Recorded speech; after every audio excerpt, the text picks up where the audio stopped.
Hey, pastors and church leaders, I want to kind of give you just a strategy thing to be thinking about after a recurring problem, struggle that I hear from a lot of churches. Let's just build two examples real quick. So we have a church that maybe just that normative size church in Southern Baptist Convention of about 150 people, and then other churches that could be 1,500 people or even more.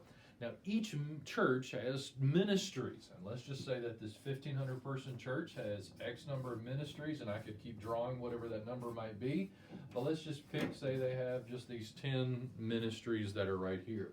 Now, let's just go to the 150 person church. At times, there can be a temptation for the church that's 150 to look at a church that's 1,500 and say, oh, wow, they're bigger, they're growing, and so we have to compete, we have to keep up.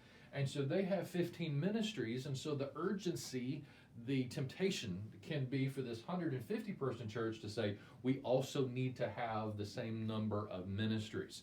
Let me give you a caution at this point, is because if the smaller size church, for a sake of keeping up or pressure or whatever, tries to get to that same number of ministries for whatever motivation, you begin to dilute the effectiveness of whatever you seek to try to pursue. Larger churches, yes, they have more staff to be able to get focused. They're able to have more dollars to go wherever it might be, okay? And so here is the key, whether it is a larger size church or whether it's a smaller size church, there is a key that is essential, and that is the word focus. Every church has to focus. To say, is it what is it that God is calling us to?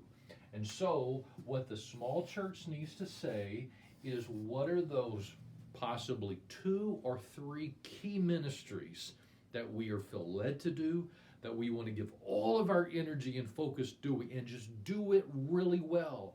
And when other people say, hey, what about this ministry or this? We're not as great at that, we don't focus on that, but another church down the street does, and we have kingdom partnerships. Think about this. You go to Chick-fil-A, they don't serve hamburgers. They're focused. They know their target area, and they refer elsewise. We're not in competition with each other. And so it's key for us not to think that we need to be box stores. We can't do everything. No church can do everything. But what we can do is be more customized, and not a box store, but a boutique. And so let me encourage you, how do you need to focus to what God is calling you to do, and not diluting your energy just to make sure that your ministry is mirrored to what other churches are doing? If you need help sorting this out, how do you need to focus your church? Contact us here at the PBBA. We will be happy to help you be the church.